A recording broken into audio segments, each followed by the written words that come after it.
नमस्कार। प्लानिटेक्स में आपका स्वागत है और हमेशा की तरह निवेदन है आपसे प्लानिटेक्स को सब्सक्राइब करें, बेल आइकन को जरूर दबाएं, हमारे वीडियोस को लाइक करें एंड फ्रेंड्स एंड फैमिली के साथ भी शेयर करें। दोस्तों, जियो पॉलिटिक्स तो लग रहा है कि रुकने का नाम ही नहीं ले रहा है। कुछ न कुछ जो है हर घंटे हो रहे हैं। अब न्यूज़ आ रही है कि minutes before PM Modi meeting with president Putin, US defining relationship signal by Marco Rubio to Delhi. जी हाँ, पुतिन से मीटिंग के जस्ट पहले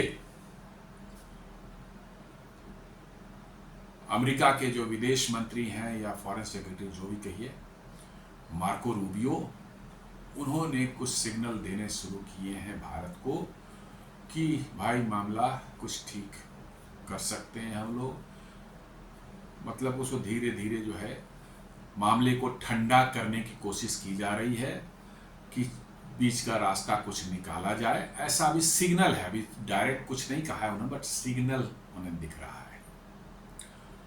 और उनके बहुत बड़े हॉक और जॉर्ज सोरोस के पुराने चहेते जो उनके ट्रेजरी सेक्रेटरी स्कॉट बेसेंट, उनके भी तेवर से लग रहे हैं, जो स्टेटमेंट दिया उससे लग रहा है कि वो भी शायद इस मैटर को अब आगे नहीं बढ़ा करके धीरे धीरे रास्ते पर लाने की कोशिश शायद कर रहे हैं, ऐसा लोगों का मानना है। स्कॉट बेसेंट का जैसे देख लीजिए, उन्होंने जो बयान दिया, US official amid tariffs row, कहते हैं two great nations will solve this. अभी कल तक वो भरपूर गालियां दे रहे थे, भारत को ये है, भारत वैसा है, पुतिन का वार है, पुतिन को ये रशिया को फंड कर रहे हैं, सारी बातें जो है चल रही थी। लेकिन अब उन्होंने कहा कि two great nations will solve this, मतलब कि हम लोग दो बड़े महान देश हैं, भारत और अमेरिका, और हम लोग इस समस्या को सॉल्व कर लेंगे। ये एक बड़ा ही नपा तुला बयान उनका जो है अभी आया है। इससे लग रहा है कि अमेरिका में भी शायद बहुत गहन मंथन चल रहा है और भारत से इस तरह के ट्रेड रिलेशंस को खराब करके और भारत से ओवरऑल जो फॉरेन रिलेशंस को, डिप्लोमेटिक रिलेशंस को खराब किया गया है अभी पिछले कुछ हफ्तों में, जो है जिस तरह के स्टेटमेंट्स उधर से आए हैं। भारत ने तो बड़े नपे तुले जवाब, ज़्यादातर जवाब दिया भी नहीं है, कुछ नपे तुले जवाब दिया है कि भाई ये मतलब कि अनफेयर है, मतलब कि जो है अनफेयर है भारत के लिए, और इट इज़ नॉट वेरी, मतलब कि जो है भारत के हिसाब से जो आपने जो किया है, जो हमारे स्ट्रेटजिक रिलेशंस हैं उसके हिसाब से अनजस्टिफाइड है। ये सारी बातें डिप्लोमेटिक जो भाषा होती है उस भाषा में कहा गया है। लेकिन वहाँ से तो भाई साहब कि ये मोदी का वार है, रसिया का लॉन्ड्रोमेट भारत है, मतलब रसिया की मनी लॉन्ड्रिंग का मशीन भारत बन चुका है। भारत जो है वो मतलब कि रशिया को फंड कर रहा है इस वार के लिए। चाइना के पैसे जो है उससे वार नहीं होती, यूरोपियन गैस खरीदता है रसिया से, उस पैसे से वार नहीं होती, बल्कि भारत के पैसे से वार होती है।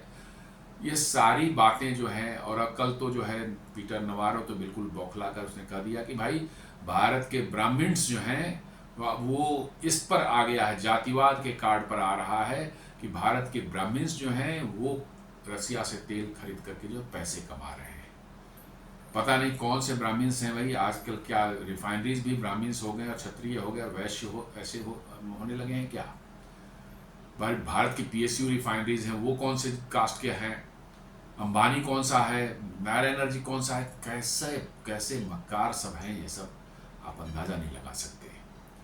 अपने पर्पस को फुलफिल करने के लिए जो उनके मन में है, जो उनकी बदमाशियां उनको करनी है, उसके लिए हर तरह का टूल जो है, हथियार इस्तेमाल करने से नहीं चूकते हो। पहले एक दिन उन्होंने मोदी जी को जो है भगवा वस्त्र में कहीं वो ध्यान कर रहे थे, उसका फोटो डाल करके जो है उसने एक रेसिस्ट, मतलब कि जो है एक अटेम्प्ट किया है भारत को, मतलब कि वो करने के लिए कि भारत के लोग तो ऐसे बेकार हैं, गए गुजरे हैं, तो ऐसे ही खाली ध्यान पूजा पाठ करते हैं, उनको आता था कुछ नहीं है। और उसके बाद जो है जाति वाला कार्ड भी खेलने की कोशिश किया है। ब्राह्मण्स ब्राह्मण जो हैं वो पैसे कमा रहे हैं, लेकिन वो तो ब्राह्मण जानता भी नहीं होगा कि ब्राह्मण्स होते क्या हैं। उसको फीड तो भारत से ही किया गया है। ये बोलने के इन्फो के लिए फीडिंग तो भारत से ही दी गई है। किसने दी है आप खुद अंदाजा लगा सकते हैं। लेकिन भारत में लोग जो हैं, भारत के लोग जो हैं वो बड़े खफा हैं अमेरिका से, और अमेरिका के प्रति भारतीयों का नज़रिया जो है, जो अब तक इस पिछले 3-4 महीने से चल रहा है, इसके पहले भारतीयों का नज़रिया अमेरिका पहले बहुत खराब नहीं था। ज़्यादातर लोग अमेरिका को ठीक मानते थे और मानते थे कि भाई अमेरिका जो है एक प्रोग्रेसिव कंट्री है, भारत का बुरा नहीं चाहता या भारत के साथ उसके संबंध ठीक रखना चाहता है, और भारत को भी रखने चाहिए, ऐसा इन जनरल लोगों में। बट गुड़ में जो जाते हैं, इन बातों की गुड़ में अमेरिका भारत के क्या वो हैं, वो जानते थे कि अमेरिका कितना मक्कार है और किस तरह की बदमाशियां कर सकता है, लेकिन उनकी संख्या कम थी।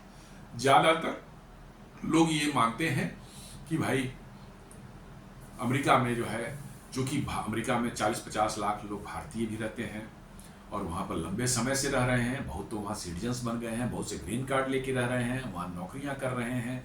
हर साल लाखों की संख्या में H1B ये स्टूडेंट वीज़ा पर जाते हैं और वहाँ पर H1B वीज़ा पर फिर पढ़ाई ख़त्म करने के बाद काम भी करते हैं। तो भारतीयों का नज़रिया वैसा नहीं था अमेरिका के प्रति, लेकिन अब जो है बहुत बड़ा परिवर्तन उसमें आ चुका है। बहुत जगह लोगों ने जो है अमेरिका के झंडे जलाए हैं, रोड पर अमेरिका के झंडे को गिरा करके जो उस पर पैर वैर मारे हैं। खैर एनीवे, ये सब करने की जरूरत नहीं है मेरे हिसाब से, इतना ओवर रिएक्ट करने की जरूरत नहीं है। We should remain cool and calm. लेकिन उसी में जो है, जो अमेरिका जो है अब जो है थोड़ा मार्को रूबियो और ये जो स्कॉट बेसेंट जो है अच्छी थोड़ी बातें भारत के बारे में कहा, तो लोगों ने जो है लथाड़ा है ट्विटर पर, बड़ा ज़बरदस्त लोग कर रहे हैं। Tell Navarro to stop being racist. जी हाँ, लोग जो है बहुत बड़ी तादाद में जो है इस पर ट्वीट कर रहे हैं कि tell Navarro to stop being racist. जी हाँ, उसने रेसिस्ट जो भी उसके ट्वीट थे वो रेसिस्ट थे, बिल्कुल, उसमें कोई दो मत नहीं है। भारत में यूएस की एम्बेसी इन बिटवीन जो पोस्ट कर रही है, डाल रही है, US ties exactly as Modi Putin meet at STO, deep desperate step और स्टर्न वार्निंग। अब इसका क्या मतलब है इन चीजों का, जो बातें कही जा रही हैं उनका? जैसे स्कॉट बेसेंट जो उनके ट्रेजरी सेक्रेटरी है, उनको फाइनेंस मिनिस्टर ही बोल सकते हैं हम लोग, वो एक वीडियो पब्लिश्ड ऑन 2 सितंबर को जो है, आज ही का है, ये कह रहे हैं कि NDTV reports US Treasury Secretary Scott Bessent expressing confidence that trade friction between the US and India will be resolved. Two great countries will get this resolved.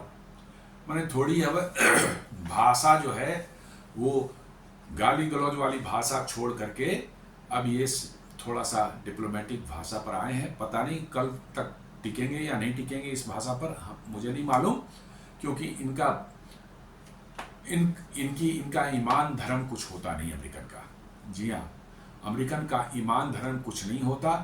पैसा ही उनके लिए जिंदगी में सब कुछ है, और उनके हिसाब से जिंदगी में यदि आपके पास पैसे नहीं है तो आप जिंदा रहने लायक भी नहीं है।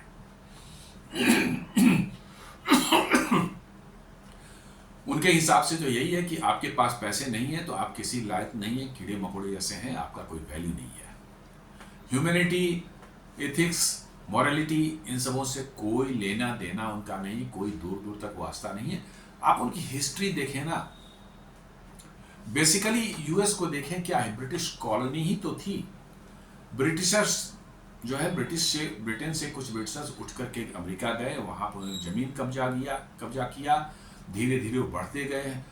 करोड़ों जो है रेड इंडियंस जिसको बोलते हैं, जो वहाँ पर के नेटिव्स थे, उनको उन्होंने मारा, उनकी जान हत्याएं की, और धीरे धीरे धीरे धीरे करके उन्होंने जो है ईस्टर्न कोस्ट के बड़े इलाके पर कब्जा कर लिया, और फिर धीरे धीरे वेस्टर्न की तरफ बढ़ते गए। कुछ इलाकों को लड़कर कब्जा किया, कुछ इलाकों को उन्होंने खरीद लिया मैक्सिको वगैरह से जो है, और इस तरह से जो है अमेरिका आपका बना है। और तब उन्होंने जो है ब्रिटेन से अपनी इंडिपेंडेंस डिक्लेयर कर दी। क्यों? थी तो कॉलोनी, जैसे भारत कॉलोनी बना हुआ था ब्रिटेन का, वो भी कॉलोनी थी, लेकिन क्या था कि यहाँ भारतीय जो है मूल निवासी, यहाँ के मूल तो भारतीय थे, उन पर उनको राज करना था और हमको उन्होंने दबा रखा था। वहां पर ब्रिटिशर ही थे और ब्रिटेन उनसे हफ्ता वसूली करता था, जो वहां कमाई हो रही है उसका इतना हिस्सा दे दो ब्रिटेन को, नहीं तो तुमको हमारा ही है, कॉलोनी तो हमारे हो। अंत में लोगों ने देखा कि कब तक ये पैसे ब्रिटेन देते रहेंगे, आज़ाद कर अपने आप को कर लो और मौज करो यहीं पर बैठ करेंगे। और तब उन्होंने जो है डिक्लेयर कर दी जो है अपनी इंडिपेंडेंस, 1700 पता नहीं 74 या पता उसी टाइप का कोई डेट है। और तब से जो है उन्होंने इंडिपेंडेंट डिक्लेयर करके फिर बड़े सिविल वार वहाँ हुए, बड़ा बहुत तरह के लंबे समय तक चला वो सब, और वो यूनाइटेड स्टेट्स ऑफ अमेरिका जो आप आज देखते हैं वैसा है। लेकिन ओरिजिनली तो ये ब्रिटिश की कॉलोनी थी, तो जीन तो उनकी वही है। वो भारत को आज भी अपनी कॉलोनी मानते हैं कि हमने 250 साल तक वहां राज किया था और भारतीय हमसे इंफीरियर हैं और हमारी सुपीरियरिटी हमारे सामने वो कैसे खड़े हो सकते हैं, हमारे सामने कैसे आंख उठा सकते हैं, ये सब उनके डीएनए में, उनके जीन में एकदम बिल्कुल घुसा हुआ है। इसलिए ये कभी उम्मीद ना करें कि कोई एंग्लो सेक्सन अमेरिकन, हो सकता है अफ्रीकन अमेरिकन जो कोई हो, जो अफ्रीका से माइग्रेट कर गया हो, बस गया हो, उसमें हो सकता है थोड़ी अच्छाइयाँ आपको हो सकता है मे बी की नज़र आ जाए, बट ये एंग्लो सेक्शन जितने हैं जो कि ब्रिटिश के थे, वहाँ पर गए थे, थोड़े बहुत इधर फ्रेंच भी थे, ये सब वहाँ पर गए, इनसे तो आप बिल्कुल ना उम्मीद करें कि ये किसी इंडियंस को लाइक करते हैं। बिल्कुल हाँ, ये सच्चाई है, भारत के 50 लाख लोग वहाँ पर हैं, लेकिन उनकी तरक्की से भी इनको इतनी जलन हो रही है कि अब उन्होंने वहाँ मुहिम छेड़ रखा है वहाँ कंपनियों में कि भारतीय लोगों को नौकरी मत दो, लोकल लोगों को नौकरी दो, और H1B वीज़ा पर रिस्ट्रिक्शंस लगाओ। H1B वीज़ा को उन्होंने साफ डिक्लेयर कर दिया, मागा क्राउड जो वहाँ का है, कि ये फ्रॉड है। जी हाँ, उन्होंने डिक्लेयर कर दिया कि H1B वीज़ा जो है वो एक फ्रॉड है।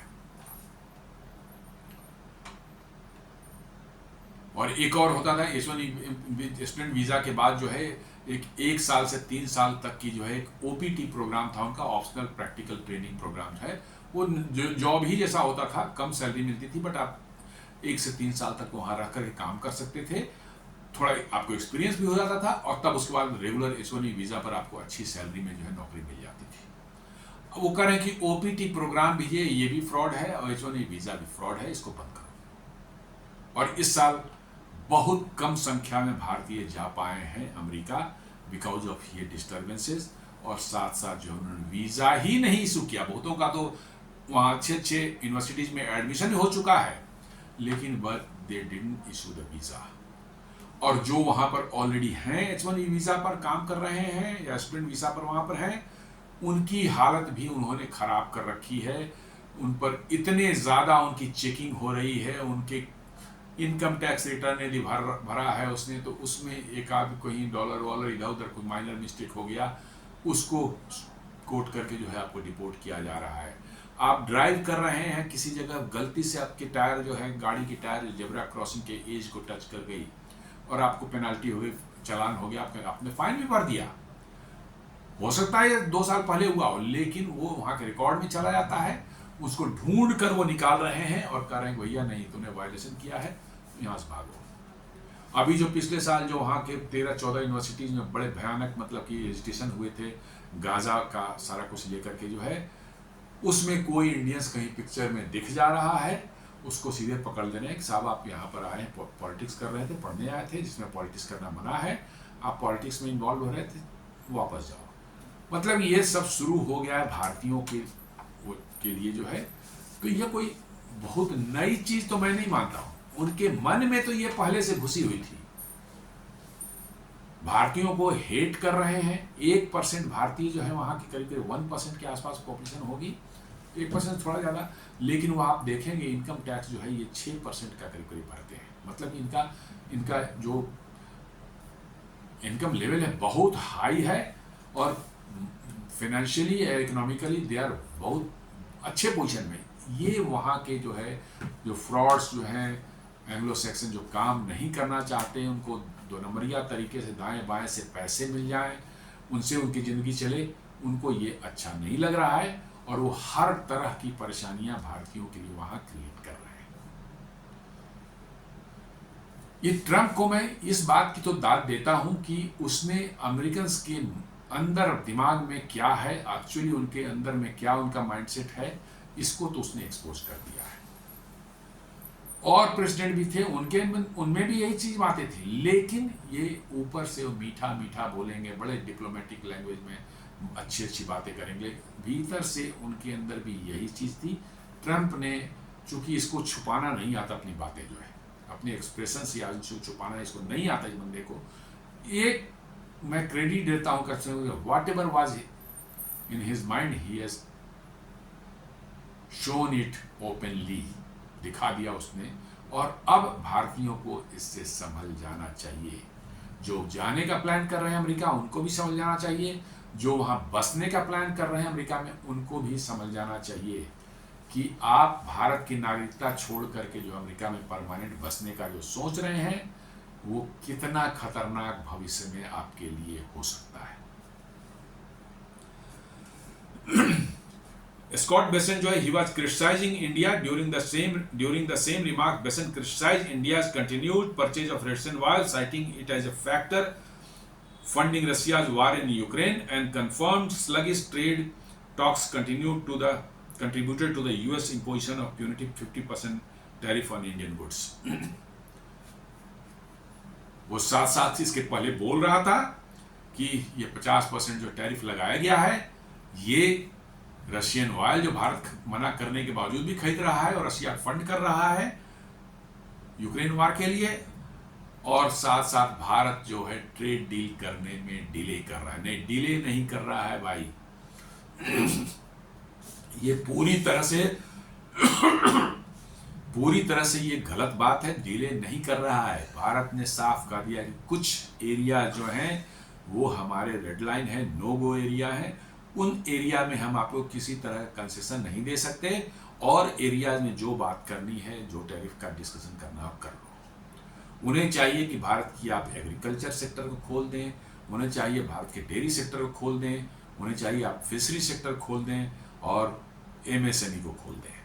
ये चारों सेक्टर वैसे हैं जिसमें सबसे बड़ी संख्या में लोगों को एम्प्लॉयमेंट मिली हुई है या उनका रोजगार चल रहा है, और उसको डिस्ट्रॉय कर जो है अमेरिका भारत की इकोनॉमी की जो है रीढ़ है, उसको जो है डिस्ट्रॉय करने का उसका एम है, ताकि भारत जो प्रोग्रेस कर रहा है आगे, भारत वहीं लटक के रह जाए और फिर अमेरिका जो है आगे अपना बढ़ता रहेगा। क्योंकि अमेरिकन की को अब पता चल गया है कि अब उनका ग्रोथ संभव नहीं है। अब वो चाहे कुछ भी कर लें, उनका अब ग्रोथ जहां तक पहुंच गए हैं उससे डिक्लाइन ही होगा, अब बढ़ेंगे नहीं वो आगे। ये सारे अमेरिकन को पता चल गया है। तो अब क्या करते हैं, जब आप आगे नहीं बढ़ सकते हैं तो आप दूसरे को, अपने कॉम्पिटिटर चाहते हैं कि उसको पीछे कर दें। आप आगे बढ़ के उसको पीछे नहीं रखना चाह रहे हैं, आपकी आगे बढ़ने की कैपेबिलिटी खत्म हो गई है। अमेरिकन सब काम नहीं करना चाहते, 70% ऑफ द अमेरिकन कॉलेज भी नहीं जाते, यूनिवर्सिटी भी नहीं जाते, 30% ही जाते हैं। आप अंदाजा लगा सकते हैं कि जिस देश के 70% जो है स्टूडेंट या यंग पॉपुलेशन वो ग्रेजुएशन नहीं करती है, उसका क्या फेट होगा। और वो कहते हैं भैया हमारी नौकरी इंडियंस खा गए। अरे भाई, तुम वो नौकरी करने लायक तुम बने ही नहीं हो, तुम उस नौकरी करने लायक नहीं रह गए हो। इंडियंस तुम्हारी नौकरी नहीं खा रहे हैं, तुम उसके लायक नहीं हो, इसलिए इंडियंस को नौकरी मिल रही है। और उनका कहना है कि नहीं, इंडियंस को भगाओ, नौकरी हमें दे दो। भाई, जो अब इंजीनियर नहीं है, डॉक्टर नहीं है, उसको उठाकर डॉक्टर थोड़े कोई बना देगा, इंजीनियर थोड़े कोई बना देगा। भाई, तूने डिग्री नहीं ली है और कह रहे हो कि नहीं इंडियन हमारी नौकरी खा गए। अरे भाई, यहां से IIT से पढ़ के गया, वहां की यूनिवर्सिटी में उसने MS किया है और तब उसको नौकरी मिली है। तूने तो डिग्री तक नहीं ली है एमएस करना तो दूर की बात है, लेकिन उसको चाहिए कौन सा जॉब? वो टेक वाला जॉब उसको चाहिए जिसमें $10,000 जो उसको मिले हर महीने। मतलब कैसा है कि हमारे पास डिग्री नहीं है, क्यों भारतीयों को आखिर वहां जॉब मिल रही है? यदि सफिशिएंट क्वांटिटी में जो है वहां पर अमेरिकन जो होते उस लेवल के, उतने कैपेबिलिटी के और उतने एजुकेशन के और उतना उसके लायक होते, तो भारतीयों को नौकरी क्यों कोई देता?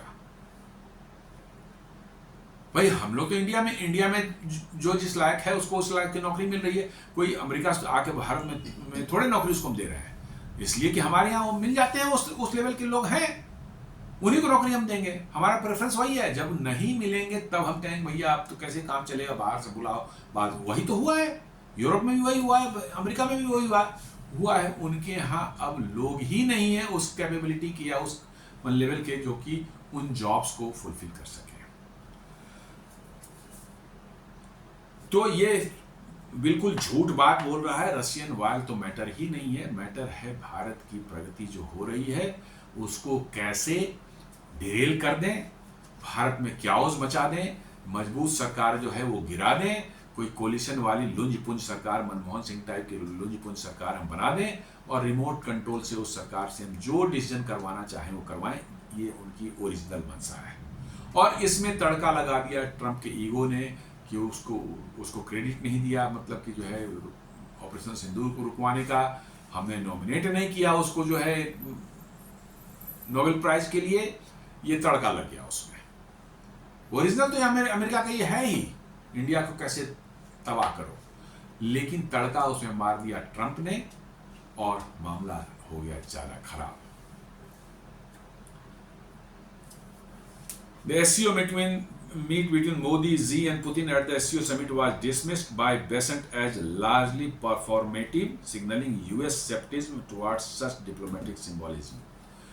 वो कहते हैं कि भैया वो सब SCO मीटिंग जो हो रही है वो ऐसे ही दिखावा है, उसका कोई मतलब नहीं है, सब मिलकर के गपशप मारते हैं, बीच बीच में चले जाते हैं, इसका कोई लेना देना नहीं है, कुछ इसका कोई वो नहीं है, ये डिप्लोमेटिक सिंबोलिज्म है और कुछ नहीं है।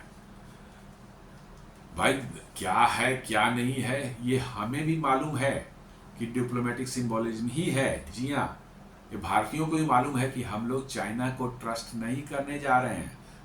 जी हाँ, रसिया को हम जरूर ट्रस्ट करते हैं, बिल्कुल ट्रस्ट करते हैं, लेकिन चाइना को हम ट्रस्ट करने वाले कभी नहीं है।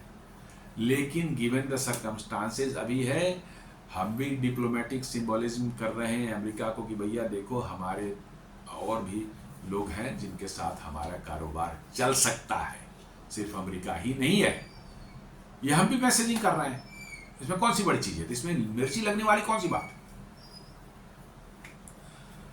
लेकिन मार्को रूबियो जो है वो उसको थोड़ा सा लिपापोती करके अच्छी बातें करने की कोशिश कर रहे हैं। वो कर रहे हैं just minutes before the Modi Putin meeting, US secretary of state Marco Rubio highlighted Washington's view of India as a defining relationship of the 21st century। ओहो, कितनी अच्छी बातें और कितना बढ़िया कर रहे हैं। वो कर रहे हैं मार्को रूबियो कि भैया इंडिया रिलेशनशिप्स और यूएस के रिलेशनशिप जो हैं ये defining relationship of the 21st century है। सुन लीजिए कितनी अच्छी बातें कर रहा है। Underscoring America's continuing efforts to woo New Delhi despite ongoing differences over trade, energy security and global political alignment. ये सब चल ही रहा है। एनर्जी सिक्योरिटी के लिए हम रशिया से कर रहे हैं, उसको मतलब कि अंडरमाइन करने की कोशिश कर रहा है। देन मतलब कि हमारे ट्रेड में जो है चाह रहा है, जो कि मतलब कि हमारे जो है एग्रीकल्चर, फिशरीज, डेयरी, एमएसएमई खोलने का वो भी है, उसको भी चाह रहा है कि किसी तरह से भी हम दबाव करके दे के बनाएं। और ग्लोबल पॉलिटिकल अलाइनमेंट में भी रशिया से क्यों आप में दोस्ती है, रशिया से क्यों आप आर्म्स लेते हैं, सारी बातें हैं। लेकिन उसके बाद भी करें कि defining relationship of the 21st century, ये कुछ नहीं है, एक शुगर कोटिंग करके जो है आपको कोई चीज़ दी जा रही है कि आप सुनिए आहा अमेरिका कितना बढ़िया है, कितनी अच्छी बातें करते हैं वहाँ के लोग। Rubio's remark quoted by US secret embassy in New Delhi emphasized innovation, entrepreneurship, defense cooperation and people to people ties as pillars of this enduring partnership। देखिए कि इन लोगों को कैसे एक नया बंदा को खड़ा कर दिया है मार्को रूबियो को। उससे कहवा रहा है कि कॉपरेशन जो है हमारा जो है इनोवेशन में है, इंटरप्रेन्योरशिप में है, डिफेंस कॉपरेशन है, पीपल टू पीपल टाइज है, कदा ये पिलर है हमारे इंड्यूरिंग पार्टनरशिप के। भाई तेरा स्कॉट बेसेंट और तेरा जो है क्या पीटर नवारो, वो क्या कर रहा है? वो सुबह शाम गालियां दे रहा है, उसको रोकने वाला कोई नहीं है वहां पर। सुबह शाम गालियां दे रहा है भारत को, उसको रोकने का वाला कोई नहीं है वहां पर। उसको उन दोनों को छुट्टे सांड की तरह छोड़ रखा है कि भाई सुबह शाम गालियां निकालो, और तुम आके मीठी मीठी बातें कर रहे हो। ये तो कोई समझ में नहीं आती। दरअसल अमेरिका जो है ना, अमेरिका में सरकारें जो रही हैं, वहाँ व्हाइट हाउस जो है, जो प्रेसिडेंट का वो है, और अलग अलग डिपार्टमेंट, जैसे डिफेंस डिपार्टमेंट हो गया, चाहे फॉरेन मिनिस्ट्री हो गई, स्टेट डिपार्टमेंट जिसको बोलते हैं, इन सबों में बहुत अच्छी कोऑर्डिनेशन शायद ही कभी देखने को मिली है। क्योंकि ट्रंप जो आए हैं, ये थोड़ा एंटी एस्टेब्लिशमेंट थे, मतलब एंटी डीप स्टेट थे। इनका initially he was in the right direction, लेकिन अल्टीमेटली जो वहाँ के सरकार में, गवर्नमेंट मशीनरी में जो डीप स्टेट वाले जो भरे हुए हैं, उन्होंने इसको पूरी तरह से मिसगाइड करके कैसे उसको जो है भारत इंडिया के जो है के साथ जो रिलेशन है उसको स्पॉइल करवाया है, आप देख सकते हैं। तो वहाँ अलग अलग डिपार्टमेंट्स में बहुत अच्छी कोऑर्डिनेशन नहीं है। डिफेंस डिपार्टमेंट अच्छी कोऑर्डिनेशन भारत का रखना चाहता है, क्योंकि वो डिफेंस अपने इक्विपमेंट बेचना चाहता है। स्टेट डिपार्टमेंट भारत में जो है रजिस्ट्रेशन कराना चाहता है, क्या कहते हैं, फार्मर्स रजिस्ट्रेशन, शाहीन बाग, ये सब टाइप का जो है रजिस्ट्रेशन जो है, वो उस टाइप के रजिस्ट्रेशन करवाना चाहता है यहाँ पर, तो ताकि यहाँ रेजिम चेंज हो सके। तो दोनों के मकसद ही अलग अलग है। डिफेंस डिपार्टमेंट ऑलवेज चाहता है कि भारत साथ बहुत कोर्डियल रिलेशंस रहे, उसको टेक्नोलॉजी दे, ताकि उसके मिलिट्री इंडस्ट्रियल कॉम्प्लेक्स की बिक्री बढ़ सके और उसकी कमाई हो सके। लेकिन स्टेट डिपार्टमेंट जो भारत में, उसको रजिस्ट्रेशन चाहिए, farmer registration, Shaheen Bagh, CA registration, हर तरह का जो है दंगा हो जाए, फसाद हो जाए, उसके लिए पैसे भी दे यहाँ खर्च करते हैं, ह्यूज अमाउंट के पैसे खर्च करते हैं, हजारों करोड़ रुपए खर्च करते हैं। तो ट्रंप इन सबों के बीच में फंस के रह गए हैं, उनको सही ढंग से कोई गाइड करने वाला नहीं है, और वो बंदा जो है अपने आप में पॉलिटिशियंस तो है ही नहीं।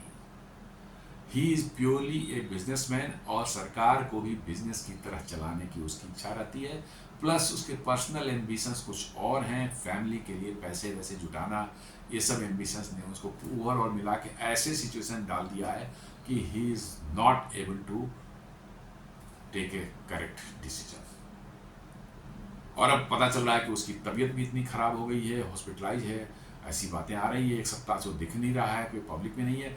हालांकि आज रात भारत के वहाँ के दिन के हिसाब से 2 बजे दिन में जो है शायद को, ताकि बहुत इंपॉर्टेंट डिक्लेरेशन जो है ट्रंप करें मीडिया के सामने। क्या आएगा वो तो पता चले, कल सुबह पता चलेगा। रूबियो फिर कहते हैं कि in embedded court of US secretary of state Marco Rubio, who said the enduring relations between the two countries is the bedrock of our cooperation and propels us forward as we realize the tremendous potential of our economic relationship। ये तो pure diplomatic भाषा है, ये सच्चाई नहीं है, ये pure diplomatic भाषा है। और डिप्लोमेटिक भाषा ऐसे ही बड़ी रिफाइंड और बड़े मतलब कि जो है कायदे से पॉलिश्ड भाषा होती है। वही ये बोल रहे हैं कि इंड्यूरिंग रिलेशनशिप बिटवीन अस, हम लोग दो लोगों के बीच, देशों के लोगों के बीच में जो है रिलेशनशिप जो है, वो हमारा बेडरॉक है of our cooperation and propel us forward as we realize the tremendous potential of our economic relationship. ये प्योर डिप्लोमेटिक भाषा है, इसमें सच्चाई नाम की कोई चीज नहीं है। ये सिर्फ जो अभी गंद फैला है, उस गंद को किस तरह से झाड़ू मार के साफ करने की कोशिश की जा रही है, और कुछ नहीं, इसमें सच्चाई तो बिल्कुल नहीं है। यदि ऐसा होता तो सर ट्रंप एडमिनिस्ट्रेशन भारत को इस तरह से ट्रीट नहीं करता। जी हाँ, इस तरह से ट्रीट नहीं करता। भाई रसिया से ऑयल चाइना ले रहा है, रसिया से गैस यूरोपियन यूनियन ले रहा है, सब ले रहे हैं, अमेरिका खुद यूरेनियम ले रहा है, फिर भारत पर 25% एक्स्ट्रा टैरिफ लगाने का क्या औचित्य था? पहला जो 25% लगा था भारत ने, उसमें कभी नहीं, Bharat, India was quite happy. क्योंकि सबको 19, 20, 22, 23, 35 इस तरह के लगे थे। भारत का 25 था, ठीक है, सब पर लगे तो हम पर भी लगा है, नो प्रॉब्लम, कभी उस पर किस। लेकिन ये एडिशनल 25 जो लगाया गया है, समस्या यहीं से शुरू हुई है। और ये बिल्कुल किसी तरह से इसको नहीं कहा जा सकता कि लॉजिकल है या कोई बेस्ड ऑन सर्टेन फैक्ट्स है, नहीं। ये सिंगल आउट करके भारत पर टारगेट किया गया है कि भारत को कैसे नीचा दिखाओ, इसको रोको। इसलिए जो है ये सारा गंद इसके कारण पैदा हुआ है। यदि 25% पर आप रहते तो बात ही नहीं होती, ठीक है, ट्रेड चलता रहता, जैसे चल रहा है वैसे चलता रहता, कोई दिक्कत ही नहीं थी। 25% में तो कोई चू भी नहीं कर रहा था भारत से। ये 25% जो एक्स्ट्रा लगा है, समस्या तो यहां से शुरू हुई है।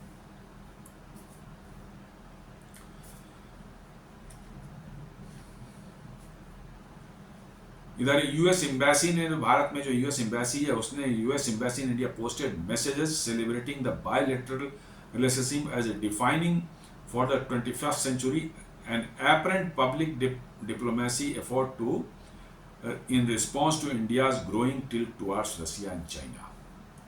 ये भारत में जो है उनके एम्बेसी ने कुछ डाला है कि ये defining for our bilateral relationship as defining for the 21st century, वही जो मार्को रूबियो ने बताया है वो ऐसा ही ये भी बोल रहे हैं। और ये वर्चुअली जो है जो रशिया और इंडिया से रिलेशनशिप तो नज़दीकियाँ जो बढ़ी हैं, देखिए रशिया के साथ नज़दीकियाँ कोई बढ़ने का प्रश्न, जो नज़दीकियाँ पहले से थी वैसी ही हैं। हमारे कोऑपरेशन और थोड़े बढ़ सकते हैं उनके साथ में, आर्म्स को लेकर के और ऑयल को लेकर के जो है, या और चीज़ों पर लेकर के बढ़ सकते हैं, नो प्रॉब्लम। चाइना के साथ जो ये अभी जो हुआ है, एससीओ में जो अच्छी अच्छी बातें दिखाई पड़े, ये मैं साफ कहता हूं कि भारत की ओर से भी जो है सिर्फ और सिर्फ जो है एक ऑप्टिक्स है, ये अमेरिका को दिखाने के लिए कि भाई ऐसा नहीं है कि आप छोड़ देंगे हमें या आप हमें बिजनेस नहीं करने देंगे तो हमारे लिए दुनिया बंद हो गई, और भी रास्ते खुले हैं। ये सिर्फ ये मैसेजिंग है। चाइना को भारत कभी बहुत ज़्यादा ट्रस्ट नहीं करेगा, थोड़ा बहुत बढ़ सकता है, ठीक है, उनकी कंपनियां कुछ इन्वेस्ट भारत में कर सकती हैं, जैसा भारत सरकार विचार कर रही है कि 24% तक उनको दे देते हैं, हमें ही फायदा होगा, उनकी कंपनियां आएंगी, कंपनियों में इन्वेस्टमेंट होगा, लोगों के जॉब्स लगेंगे, कंट्रोल भी उनके हाथ में नहीं रहेगा कंपनियों का जो है, क्योंकि 24% में कंट्रोल नहीं जाता है, तो हमारे लिए भी ठीक है, नो प्रॉब्लम। उनकी कंपनी पैसा ही लगा रहे हैं यहाँ कोई मैन्युफैक्चरिंग के लिए जो है, तो वेयर इज द इशू, कोई दिक्कत नहीं, जो प्रॉफिट है अपना ले जाओ कमा करके यहाँ से। तो वो सब कुछ भारत सरकार कर सकती है, लेकिन अब ये जान लीजिए कि भारत सरकार चाइना पर कभी भरोसा नहीं करेगी, ये अमेरिकन समझना चाहिए। हाँ, रशिया पर भरोसा पहले भी था, आज भी है, इसलिए नहीं कि रशिया जो है आपको डिस्काउंटेड ऑयल दे रहा है, नो। रशिया आपके अगेंस्ट में कोई वैसी हरकत कभी नहीं करेगा कि जो कि आपके लिए खतरनाक हो, बस ये बात है। कल को होकर बातें सब नॉर्मल हो जाएं तो रशिया आपको डिस्काउंट देना बंद कर देगा, क्यों? बिजनेस सही है, वो भी डिस्काउंट दे रहा है, मजबूरी में दे रहा है, वो डिस्काउंट देना बंद कर देगा। तो ऐसा थोड़े कि रशिया हमारे अगेंस्ट में हो गया, भाई पैसे देकर के हम ले रहे हैं, यहां से ले रहे हैं, वहां जिस भाव में देना चाहता है देगा। अभी डिस्काउंट दे रहा है, इससे हमारे रिलेशंस नहीं बने हैं, हमारे रिलेशन पहले से बने हुए हैं। आप देख लें, बहुत सी चीजों में ऐसा हुआ जो रशिया भारत के बीच में बात नहीं बनी है। एक कामो 225 K225 जिसको बोलते हैं, या 226 बोलते हैं, वो हेलीकॉप्टर जो है ट्विन इंजन जो है लाइट यूटिलिटी हेलीकॉप्टर था, उसके लिए पिछले 8 साल 9 साल से 10 साल से जो है बातें चल रही हैं। रशिया जितना पैसा मांग रहा है उसका भारत उतना पैसा दे नहीं रहा है। 200 से ज्यादा हेलीकॉप्टर लेने की बात थी, कुछ इंडिया में बनाने की बात थी, कुछ बने बनाए वहां से आने थे, लेकिन चूंकि बात नहीं बनी, रशिया जितना पैसा मांग रहा है तो प्योर बिजनेस है, भारत न करे नहीं, इतना हम नहीं दे पाएंगे, तो नहीं बात बनी तो नहीं बनी है। इसका मतलब थोड़े कि रशिया के साथ रिलेशन खराब हो गए, नहीं। कल को होकर डिस्काउंट खत्म हो जाए, दुनिया नॉर्मल हो जाए, सब कुछ नॉर्मल है, रशिया का माल खरीदने के लिए लाइन लग जाए वहां पर, तो आपको क्यों डिस्काउंट देगा? तो ये रशिया के साथ रिलेशनशिप डिस्काउंट के बेसिस पर नहीं है, पुराने बेसिस पर रिलायबिलिटी है उनकी। आर्म्स जो भी रशिया देता है उसमें कोई इफ एंड बट नहीं लगाता कि आप इसको कहां इस्तेमाल करेंगे, कैसे करेंगे, कुछ नहीं। आप अमेरिका से एक फाइटर जेट ले लें, एंड यूज इक्विपमेंट आपको साइन करना पड़ेगा कि आप किसके अगेंस्ट में इस्तेमाल करेंगे, किसको अगेंस्ट में इस्तेमाल नहीं करेंगे। ये सारी बातें हैं, इसलिए रसिया पर रिलाई करते हैं। तो इसलिए रसिया आपके साथ वैसा कुछ भी नहीं करेगा जो कि आपके लिए हार्मफुल हो। हाँ, पाकिस्तान साथ हो तेल बेच सकता है, पाकिस्तान को तेल बेचने में क्या दिक्कत है भाई? पाकिस्तान को तेल बेच सकता है, यदि वैसा सिचुएशन हो तेल बेच सकता है, तो नॉट ए मतलब कि बिग डील। हाँ, पाकिस्तान को जब आम से बड़े पैमाने बेचेगा तो आपके लिए बड़ी समस्या है, तो वैसा तो नहीं कभी देखा गया है। छोटे मोटे कुछ हेलीकॉप्टर वगैरह कभी कभार दिया होगा पहले, लेकिन कोई रसिया से कोई ने कभी आर्म्स वगैरह जो है चाइना को, इसको पाकिस्तान को दिया भी नहीं है। और पाकिस्तान को तो फ्री वाला चाहिए, बिना पैसे दिए चाइना से उठाता है जैसे जो है, तो रसिया देगा नहीं। इसलिए आप ये मत कहें कि रसिया से जो डिस्काउंट की वजह से रिलेशनशिप बहुत पुराने हैं। तो रशिया के पर रिलाई हम कर सकते हैं, रसिया भरोसा कर दें, चाइना पर भरोसा नहीं कर सकते। ये अभी जो भी एससीओ में हुआ है ये सब दिखावे की बात है, और चाइना भी दिखावे की ही बात कर रहा है, ये भी समझ लिया आप लोग। अब पता नहीं ये क्या ट्रेंड चला रहे हैं, ये एक हैशटैग बनाया है US India FWD for our people. ये इंडियन एम्बेसी, यूएस एम्बेसी जो भारत में है उसने चलाया है इसको। The post read, the partnership between the United States and India continues to reach new heights, a defining relationship for the 21st century. This month we are spotlighting the people, progress and possibilities driving us forward. अरे भैया, सारा गंद इसी महीने शुरू हुआ है, इसी महीने हुआ है, और ये कह रहा है कि इसी महीने में जो है this month we are spotlighting the people, progress and possibilities driving us forward. कहाँ ड्राइव हो रहा है भाई? भारत में हो रहा है। अमेरिका में जो भारतीय हैं उनको परेशान कर रहे हैं, उनको भगा रहे हो, उनकी सब वीजा कैंसिल कर रहे हो, उनको डिपोर्ट कर रहे हो, और सारी गंद हो रही है, गाली गलौज सुबह शाम कर रहे हो, और कह रहा है कि दिस मंथ। अरे सारी गंद इसी महीने हुई है। तो देखिए, इनको फैक्ट्स एंड फिगर से कोई मतलब नहीं रहता है। सोचते हैं कि मीठी बातें कर देंगे, सामने वाला खुश हो जाएगा। मतलब आप किसी को गालियां दे रहे हैं सुबह तक जो है, शाम में बड़े अच्छे वर्ड्स उसके बारे में, अरे बड़ा भला आदमी है, कितना ग्रेट है, बढ़िया, इससे बात बनती है क्या? अरे कैसे लोग हैं, इनको समझ नहीं आती बात। मैंने कहा ना कि दे हैव ए फीलिंग, उनके अंदर में, उनके डीएनए में, उनके जीन्स में घुसा हुआ है कि we are the most superior race of this world. और इसलिए जो है हम कुछ भी कर सकते हैं, हम कुछ भी कर सकते हैं, हम पर हमारे लिए कुछ भी मतलब कि ये नहीं है, किसी चीज पर रोक नहीं है। हम किसी को गाली दे दें और 2 मिनट बाद उसके बारे में कहते हैं यार बहुत अच्छा आदमी है, यार क्या बढ़िया दोस्ती है मान लो की, ये भी कर सकते हैं। मैंने उन समझते हैं कि नहीं, सबको ये दुनिया को समझ नहीं आती बातें। हाँ, मुझे लगता है कि इन लोगों को ये समझता है कि अंग्रेजी में हम बोलते हैं तो शायद लोगों को समझ में नहीं आती अंग्रेजी, और इसलिए जो हम कुछ भी बोल जाएंगे और चल जाएगा काम। ये कहता है कि इस मंथ में ही हम लोग पीपल टू पीपल, हमारा प्रोग्रेस और क्या क्या मतलब ये बोल रहा है कि this month we are spotlighting the people, progress and possibilities driving us forward. क्या ड्राइविंग फॉरवर्ड भाई? बातचीत तक बंद हो चुकी है, और स्टूडेंट को वीजा वूजा कुछ नहीं मिला, और ये किस तरह की बातें करके इस मंथ में, इसी सारी समस्या इसी मंथ में शुरू हुई है। From innovation and entrepreneurship to defense and bilateral ties, it is the enduring friendship between our two peoples that fuel this journey. देखिए कितना कैसी कैसी बातें कर रहा है, लग रहा है जैसे कि दिल पिघल जाए आदमी का। कह रहा कि innovation, entrepreneurship and defence and bilateral ties, ये हमारा इंड्यूरिंग फ्रेंडशिप हम दोनों देशों के लोगों के बीच में है। दैट फ्यूल्स द जर्नी, ये हमारी जर्नी को जो है आगे बढ़ाने का फ्यूल है ये। वाह। Follow the hashtag and be a part of the US India FWD for our people. वो कह रहा है कि इस हैशटैग को जो है फॉलो करें और इसको जो है आप ट्रेंड करें। मतलब अब पूरी जो है शुरू हो गई है उसमें जो है कि भैया आप किसको कुछ किस तरह से समझा बुझा करके जो फिर अपने पाले में लो, किसी तरह से कुछ इसको लॉलीपॉप दे करके जो है बात खत्म कर, मिट्टी डालो बात पर, जो है ये सारा कुछ शुरू हो गया। आई डोंट नो इसके पीछे उनकी मंशा क्या है, क्या मंशा है ये कहना मुश्किल है, क्योंकि उन पर भरोसा करना जो है this is the most dangerous thing कि उन पर भरोसा आप कर लें।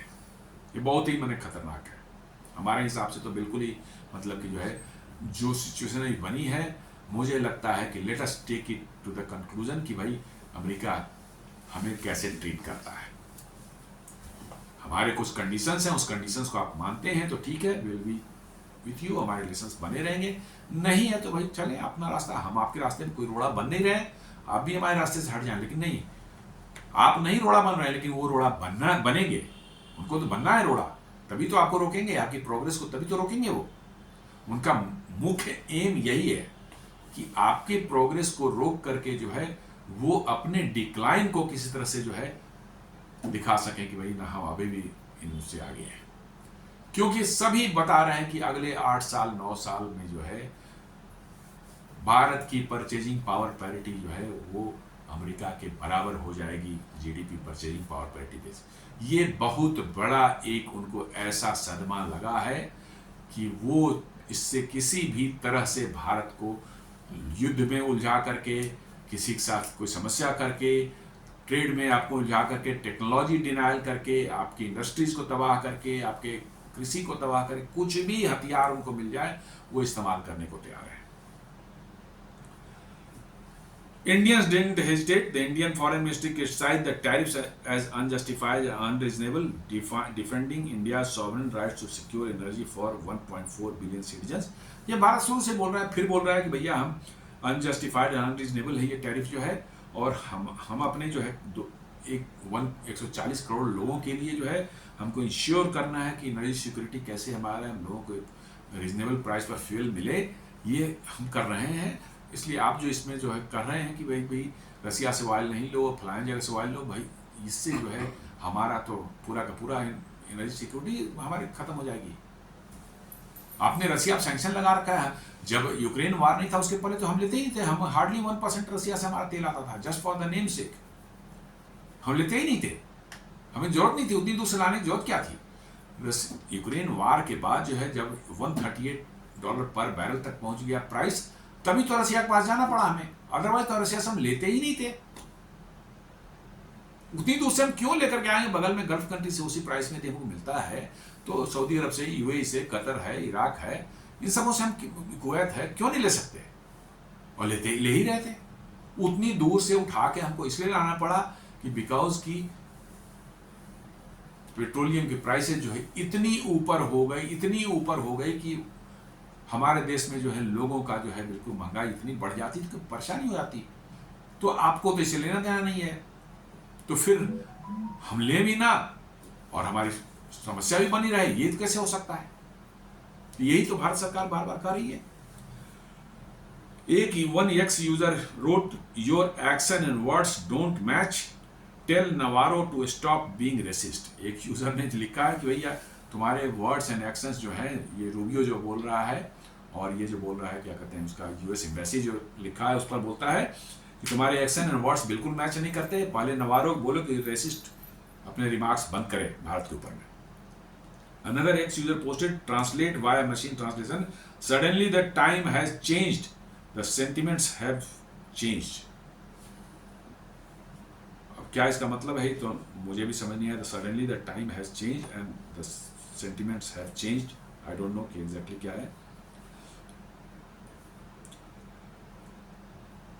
Domestically, Indian institutions are doubling down on Atmanirbhar, Reliance framing the US pressure as a catalyst for structural reforms। Bharat के अंदर में जो है जो इंस्टीट्यूशंस हैं वो रिफॉर्म्स में और तेजी ला रहे हैं। उसमें एक बहुत बड़ा रिफॉर्म होने जा रहा है। जीएसटी जो है अब सिर्फ 2 स्लैब 5% और 18% होगा। 12% में जो 99% जो आइटम्स थे वो सब 5% में आ जाएंगे, giving a 7% relief for majority. बहुत बड़े नंबर ऑफ आइटम्स में तो भारतीयों को मिलेगा, तो और कंजम्पशन बढ़ने की संभावना है और स्पेंडिंग बढ़ने की संभावना है, और ये आत्मनिर्भर भारत को और सपोर्ट करेगा। Framing the US pressure as a catalyst for structural reforms. कह रहे हैं भाई आपदा में अवसर जो बोलते हैं उसी को कहा जा रहा है कि ये भी आपदा में अवसर है। यूएस के प्रेशर आया है तो चलो इसी का बहाना लेकर, इसी का फायदा उठा करके जो है हम लोग स्ट्रक्चरल रिफॉर्म्स करें ताकि हमारी इकोनॉमी और तेजी से बढ़े, हमारा इंटरनल कंजम्पशन और बढ़े, ताकि हमारी डिपेंडेंसी दुनिया पर कम हो सके। Modi's visit to strengthen India's ties with SCO, Rajnath Singh बता रहे हैं US can not tolerate erosion of US leverage. जी हाँ, यूएस की जो लिवरेज है, उसका जो एक पावर होता है किसी को झुकाने का, किसी से कुछ बात मनवाने का, यूएस उसमें किसी तरह का जो है अपने लिवरेज में इरोजन टॉलरेट नहीं कर सकता। The US tried to use tariffs 50% and pressure over Russian oil as leverage against India। जी हाँ, अमेरिका को लगा था कि 50% टैरिफ लगा देंगे तेल, रशियन तेल पर जो है, तो ये एज ए लिवरेज काम करेगा, भारत हमारी बात मान जाएगा, जो चाहे उससे हम करवा लेंगे, जहां चाहे दस्तखत करवा लेंगे। वो नहीं काम किया। Instead of buckling, India strengthened ties with China and Russia at the SCO, showing Washington's economic tools are losing impacts। मतलब ये प्रेशर के कारण जो है और उल्टा हुआ कि भारत जो है रशिया और चाइना के नज़दीक चला गया, थोड़ा और ज़्यादा नज़दीक चला गया। एससीओ समिट के दौरान जो है ये साफ बता रहा है कि अमेरिका का जो है इकोनॉमिक टूल्स जो है सब हैं, लिवरेज जो हैं, सैंक्शंस करना, टैरिफ लगाना, ये अब किसी काम के नहीं रहे। और ये भी अमेरिका को जो बहुत बड़ा इससे जो है मतलब कष्ट हो रहा है। For the US, this signals that India will not act as a junior partner and coercion may backfire। ये यूएस को एक सिग्नल दिया जा रहा है भारत की तरफ से कि भाई इंडिया एक जूनियर पार्टनर की तरफ नहीं रहेगा तुम्हारे साथ, और किसी तरह का कोर्सन करोगे तो वो बैकफायर हो जाएगी। जबरदस्ती करेंगे आप, धमकाने की कोशिश करेंगे तो बैकफायर करेगा आपको। ये भारत का मैसेज दिया जा रहा है। Washington entire Indo Pacific strategy relies on India as a counter balance to China. America का जो इंडो पैसिफिक का पूरी की पूरी स्ट्रेटजी जो है वो भारत के भरोसे ही टिकी हुई थी। एज भारत को वो चाइना का एज ए काउंटर बैलेंस वो तैयार कर रहे थे या देख रहे थे, और चाह रहे थे, समझ रहे थे कि जरूरत पड़ेगी तो भारत जाके चाइना से भिड़ जाएगा, चाइना को डैमेज करेगा, खुद भी डैमेज होगा, चाइना को भी डैमेज करेगा, हमारी तो बल्ले बल्ले। ये इन मक्कारों का वो है। भारत क्यों लड़ जाएगा चाइना से भाई बिना मतलब के? जब जरूरत पड़ेगी, और जब जरूरत पड़ी तो लड़ा भी। गलवान का इंसिडेंट देख लें, 20 सैनिक हमारे वीर गति को प्राप्त हुए, उनके तो 53 का मार मार के भुरता कर दिया। वहां तो अमेरिका नहीं आया था भारत के पक्ष में खड़ा होने और कुछ बोलने के लिए, जो है भारत को हेल्प करने नहीं आया था, और जरूरत भी नहीं थी, हमने मांगा भी नहीं। हमको जब जरूरत पड़ेगी चाइना से, जब चाइना हमसे करेगा हम लड़ जाएंगे, उसको पीट पाट के बराबर कर देंगे, उसमें क्या दिक्कत है। लेकिन नहीं, अमेरिका को चूंकि कमजोर करना है, चाइना को भी और भारत को भी, तो अमेरिका बहादुर ये चाहता है कि क्वाड बनाया था उन्होंने, जो है भारत, अमेरिका, जापान और ऑस्ट्रेलिया, और वो चाहते थे कि अमेरिका उसमें मिलिट्री अलायंस टाइप का बना दे, नाटो जैसा। भारत ने साफ मना के नहीं, हम मिलिट्री अलायंस नहीं बनेंगे। ये भी खुंदक है उनको। वो मिलिट्री अलायंस किस लिए कि भाई बेटा चल पिल पड़ो इस पर, क्या चाइना पर, और चाइना को ही मारो, तुमको ही मारेगा, तुम भी उसको मारो, दोनों एक दूसरे को मार मार करके जो है बर्बाद हो जाओ, और हम फिर मौज करेंगे। वही है कि हम नहीं बढ़ सकते आगे, हमारे बढ़ने की कैपेबिलिटी खत्म हो गई है, तो अब जो बढ़ रहा है उसको हम रोक दें तो मेरा काम हो जाएगा, हम फिर वो नंबर 1 बने रहेंगे। अमेरिका के नंबर 1 का ताज जो है बिल्कुल खतरे में है। अगले 10 से 12 सालों में जो है America will not remain as a number 1 economy. जी हाँ, ये ऐसा साफ सारे के सारे, ऑफ कोर्स नॉमिनल जीडीपी में की बात मैं नहीं कर रहा हूं, मैं कर रहा हूं परचेजिंग पावर पैरिटी में, और एक्चुअली मैटर वही करता है। आपको कितना, आपके पास जो पैसे हैं, भारत का जो टोटल इनकम है, उससे कितनी गुड्स एंड सर्विसेज हम खरीद सकते हैं। यदि उतनी ही गुड्स एंड सर्विसेज हम खरीद सकते हैं जितने अमेरिका खरीद सकता है, तो बराबर है हम। फिर नॉर्मल जीडीपी 48 ट्रिलियन का रहा है, 50 ट्रिलियन का रहा है, मेरा 20 ट्रिलियन का रहा है, हाउ डज इट मैटर? हमारा टोटल पैसा जो है उससे हम उतनी ही गुड्स एंड सर्विसेज खरीद सकते हैं जितने अमेरिका अपने पैसे से खरीद सकता है, तो फिर बात बराबर है। और अमेरिकन को यहीं पर मिर्ची लगी हुई है बड़े जोर से कि अगले 10-12 सालों में उनकी सारी की जो है, उनकी जो ऐश मौज करने का उनका जो है जरिया था, और उनको जो है पूरी दुनिया पर रौब जमाने का उनका जरिया था, वो चीज़ उनसे छिनने वाली है बड़ी जल्दी। और इसको लेकर के अमेरिका वालों की नींद उड़ी हुई है। तो दोस्तों, ये था आज का एक विश्लेषण, कैसे अमेरिका और भारत के रिश्ते जो है इस समय चल रहे हैं और उसमें किस तरह के चेंजेस आ रहे हैं। उम्मीद करता हूं कि ये वीडियो आपको पसंद आया होगा। आप हमारे वीडियो को लाइक करें, फ्रेंड्स एंड फैमिली के साथ शेयर करें, हमारे चैनल को सब्सक्राइब करें और बेल आइकन दबाना बिल्कुल नहीं भूलें। धन्यवाद।